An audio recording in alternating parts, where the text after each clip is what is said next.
আসসালামু আলাইকুম, welcome to my channel Ruma kitchen. কেমন আছেন সবাই? আশা করছি সবাই খুবই ভালো আছেন। আলহামদুলিল্লাহ, আমিও খুব ভালো আছি। তো আজকে এই ডিমের রেসিপিটা আমি কিভাবে বানালাম, প্রথম থেকে শেষ পর্যন্ত আমার ভিডিওটা দেখতে থাকুন এবং আমার পাশে থাকুন। আজকে আমি রান্না করছি ডিমের কষা। তার জন্য ডিমটাকে আমি লবণ আর হলুদ মাখিয়ে ভেজে নিয়েছি। তো দেখতে থাকুন আমি কিভাবে ডিম কষাটা রান্না করছি। ডিমটা আমি ভেজে নিয়েছি।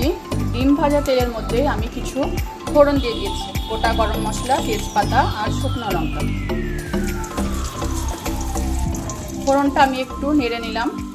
ফোড়নটা আমার ভাজা হয়ে গেছে। এবার আমি একটা পেঁয়াজ কুচি দিয়ে দিলাম।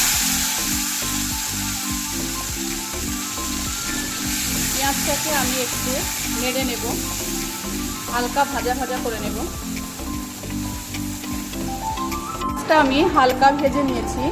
এবার আমি এর মধ্যে দিয়ে দেব একটা বড় সাইজের পেঁয়াজ আর একটা টমেটো আমি পেস্ট করে নিয়েছি, এটাও দিয়ে দেব। এটা দিয়েও একটু নেড়ে নেব। পেঁয়াজ আর টমেটো আমি বেশ কিছুক্ষণ নেড়ে নিয়েছি। এবার আমি এর মধ্যে মশলাগুলো দিয়ে দেব।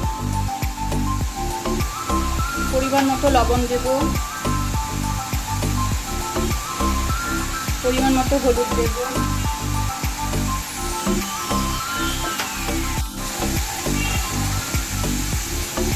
এক চামচ আদা রসুন পেস্ট দিয়ে দেব, হাফ চামচ জিরে গুঁড়ো দেব, হাফ চামচ ধনে গুঁড়ো দেব, হাফ চামচেরও কম কাশ্মীরি লঙ্কার গুঁড়ো দেবো। এটা দিলে কালারটা খুব সুন্দর হবে। এবার আমি মশলাটাকে ভালোভাবে কষিয়ে নেব। মশলা কিন্তু খুব ভালো করে কষাতে হবে। মশলাটাকে ভালোভাবে কষানোর জন্য আমি এখানে পরিমাণ মতো পানি দেব। সেরা কাঁচা লঙ্কা দেব কয়েকটা। ভালোভাবে আবারও কষিয়ে নেব।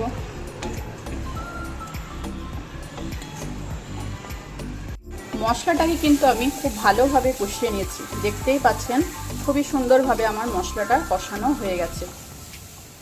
এবার আমি পরিমাণ মতো পানি দিয়ে দেব, দিয়ে গ্রেভিটা করে নেব। আপনারা আপনাদের পছন্দ মতো গ্রেভিটা বানিয়ে নেবেন। ডিম খেতে কারা কারা পছন্দ করেন একটু কমেন্ট করে আমাকে বলবেন।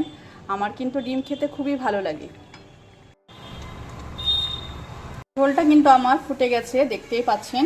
এবার কিন্তু আমি ডিমগুলো এর মধ্যে দিয়ে দেব।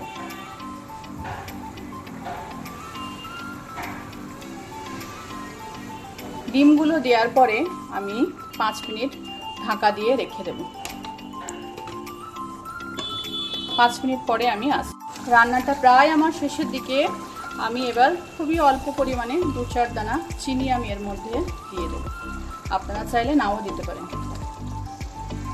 দেখতেই পাচ্ছেন কত সুন্দর লাগছে দেখতে।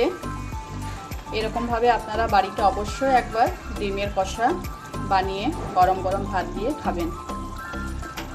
বন্ধুরা, রান্নাটা আমার হয়ে গেছে। এবার কিন্তু আমি নামিয়ে নেব। আমার রান্না যদি আপনাদের ভালো লেগে থাকে তাহলে অবশ্যই কিন্তু আমার চ্যানেলটিকে সাবস্ক্রাইব করবেন, কমেন্ট করে জানাবেন যে আমার ডিমের রেসিপিটা কেমন লাগলো। অবশ্যই কিন্তু একটা লাইক দিয়ে দেবেন। তো আজকে আসছি, আবার অন্য কোনো দিন নতুন কোনো রেসিপি নিয়ে আপনাদের সঙ্গে হাজির হব। খুদা হাফেজ।